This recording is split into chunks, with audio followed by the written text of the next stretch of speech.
Um, what second degree type 1 is, you also may hear people calling it Wenckebach. You might read that in some texts or whatnot. Medicine is kind of getting away from naming things after the people who discovered them. So in most newer texts and literature, you're just going to see second degree type 1. And what happens during a second degree type 1 is that the impulse traveling through the AV node gets slowed down and slowed down and slowed down until it gets to a point where it can't cross anymore into the His bundle and into the ventricles. And what you'll end up with is that a P wave but no QRS complex. And we call that a dropped beat.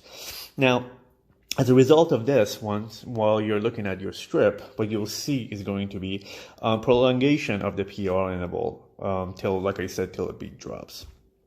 And the main concern with the second degree type 1 AV block is going to be the decreased cardiac output, especially if you're having a patient with a second degree type 1 who is having a really slow heart rate. Now,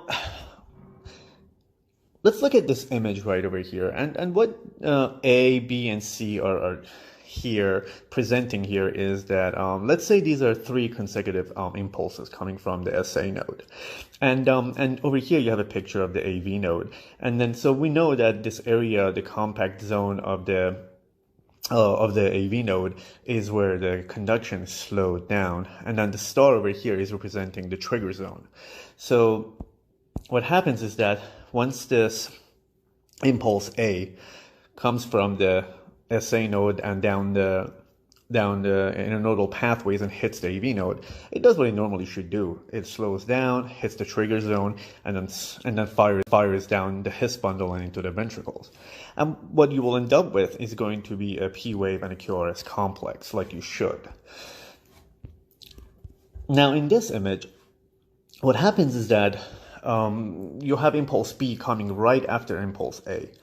As you may recall, I hope you do, is that the cardiac cells have an all or nothing property. And what that means is that when it comes to your cardiac cells, once a cell is stimulated, it either depolarizes or it doesn't. So if an impulse hits a cardiac cell that is in relative refractory period or in a resting stage, then that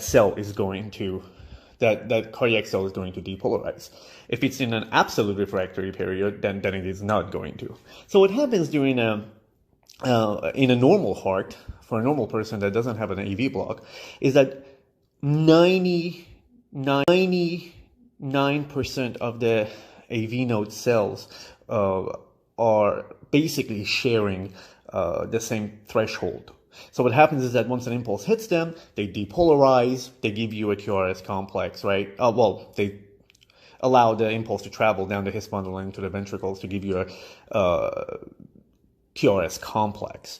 So what happens in a diseased heart, whether it's as a result of MI, old age, ischemia, whatever the case may be, what happens is that the cells in the AV node, they will start having different threshold.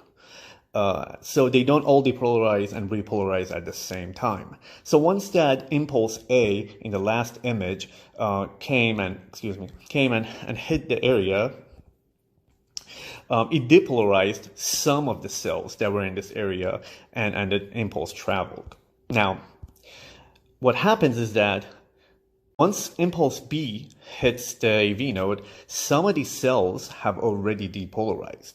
So it will have to travel through this, let's say, checkerboard of cells that haven't depolarized yet, and then depolarize those cells. So the impulse will travel even slower, but it hits the trigger zone and travels down.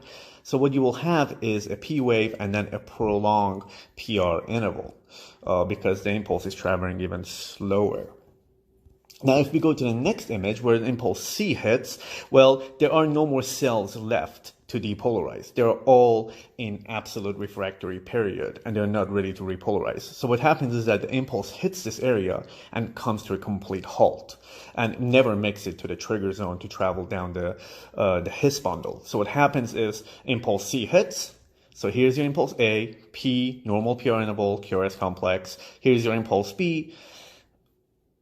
you have your P wave, a longer PR interval, and a QRS complex.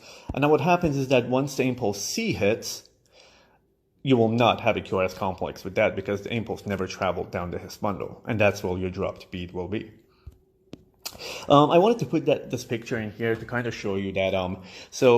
Here's the interesting part with the second degree type 1. This over here is meant to show you your P2P interval. And what happens is that you will have a P2P interval that will march down your strip from left to right. So your P's are falling exactly where they should. It's just that the PR intervals are getting longer and longer and longer, but your P's will march out. So what you will end up with is a rhythm that has a regular atrial rhythm, but an irregular ventricular rhythm. So if you're ever in a situation where you're looking at a strip and your P's are not marching out from left to right and you have dropped beats, what you're looking at is not a second degree type 1. You're looking at something else. Because in a second degree type 1, this is not an atrial problem. This is not a SA node problem. So all of your P's will march out. All right, so the characteristics. Rate could be normal to slow. Regularity, like I said, you will have a normal, regular atrial rate, but an irregular ventricular rate. So basically all your P waves will be regular and your ventricular rate, your QRS complexes will be irregular. P waves will be present. And then here's your P to QRS ratio. PR interval will be widening. And then the QRS complexes can be narrow or wide. Remember, this is not a ventricular problem. All right, here's a couple of examples. Here they're showing you your PR interval, getting longer and longer and longer, and the PR interval getting longer and longer and longer, and then over here you have a P wave and no QRS complex. And then the AV junction resets and you go back to your normal rhythm. So here's another example. Once again, you have P wave, QRS complex. P wave, a longer PR interval, QRS complex. P wave, no QRS complex. Now, I am not the one to support memorizing things. I truly believe that you should understand things because once you understand something, then you will never have to memorize it. And I also believe that you should assess every single strip and every single rhythm and every single patient individually. But having said that, if you are a paramedic student, if you're new to cardiology, if you're a nurse, taking a pre-employment test or something like that, where if you're taking any kind of rhythm interpretation test, here's a cool trick. If you're ever wanting to know if you have a second degree type 1 or a second degree type 2 block, it is super easy. Forget about everything else on this strip. Just find your P wave and your dropped beat. And then what you want to do is that look at the PR interval after and the PR interval before that dropped beat. If there are two different measurements, which there clearly are here, it's always going to be a second degree type 1. If your dropped beat was here and your PR interval after and your PR interval before were exact same measurement, that would always be a second degree type 2, which is what we'll cover in the next video. Thanks again for watching.